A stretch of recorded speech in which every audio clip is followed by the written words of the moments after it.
Hello, my name is Jesse Waters, and today I'll be doing a vlog on Choice Texas, an educational interactive fiction game. I'll also be talking about Choice Texas in reference to a particular chapter of Salen and Zimmerman's text on meaningful play, specifically the chapter on games as experience, I think it was called, or regardless. So, Choice Texas is a game where you pick one of five women to play as, going through the journey, simulating the journey of childbirth, pretty much, as well as addressing the question of the abortion process, if the player so desires. Ultimately, each of the women, regardless of the content of the story, is ultimately faced with one of three, making a choice from three options: either carrying a child to term, aborting the child, or um, putting the child up for adoption. The reason it's called Choice Texas is it frames the pregnancy debate within the realm of Texas legislature, as far as procedure on abortions and Planned Parenthood goes.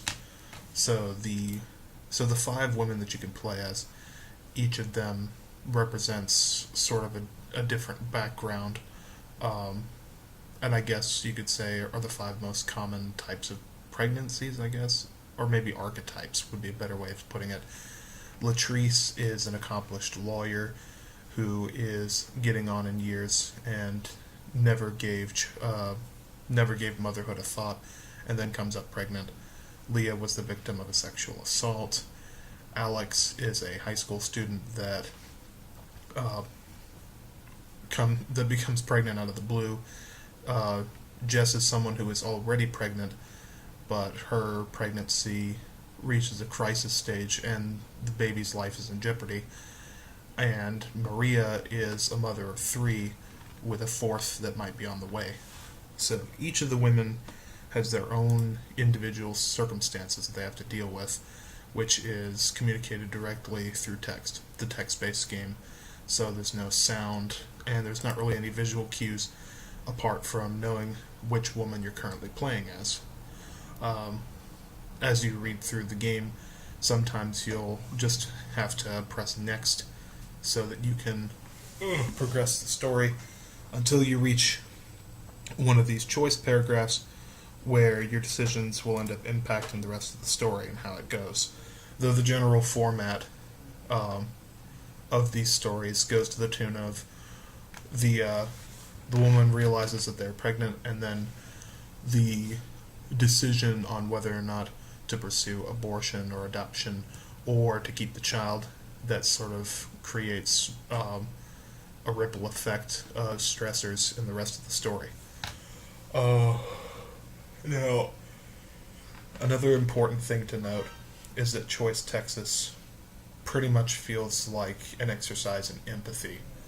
Of course, anybody playing Choice Texas, they could just quickly click through all the dialogue options and, based on their own personal views on the topic of abortion, they could just limit their play experience to seeing only options of pro choice or pro abortion.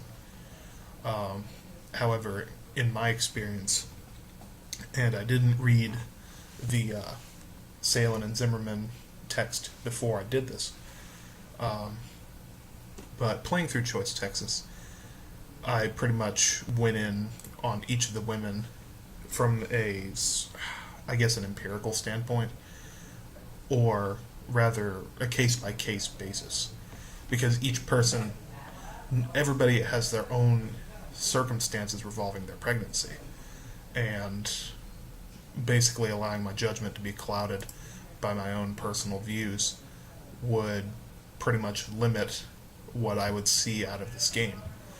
Um, and to not go into too big detail, um, going from left to right, I've done a playthrough of each of the five women. The Latrice carried her child to term in my playthrough. Leah and Alex both aborted. Jess aborted as well, and Maria put her child up for adoption. Um, to go further into that, uh, the end of Jess's story for the abortion, I guess, playthrough, they fast forwarded to a time in the future where she becomes pregnant again, but this time the baby is healthy. In the case of Leah, uh, Leah leaves town to pursue her abortion and strikes up a relationship with her sister again. And in the case of Alex, things go south, and there's a lot of emotional friction between her and her mother. So, like I had said before, each of the pregnancy circumstance have their own circumstances. Uh, and yeah, an exercise in empathy is basically what I wanted to drive home on Choice Texas. There are points in this game where, and they did say in the content notice that yeah, you'll probably definitely have an emotional sort of backlash to the content that's being put forward. But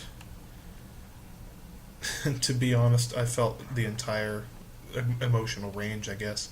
In the case of Leah and Alex, the sex assault victim and the unplanned teenage pregnancy, I found myself uh, I found myself pretty angry in both of those playthroughs because of the men in both of those storylines. Alex's boyfriend and Leah's co-worker, who is presumed to be the offender.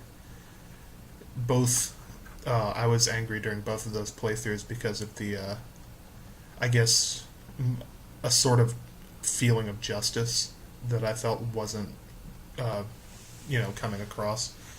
Basically, Alex's boyfriend abandons Alex midway through the pregnancy, and of course, Leah doesn't want to carry a baby to term that came up as a result of a sexual assault. So, yeah, very touchy topics there.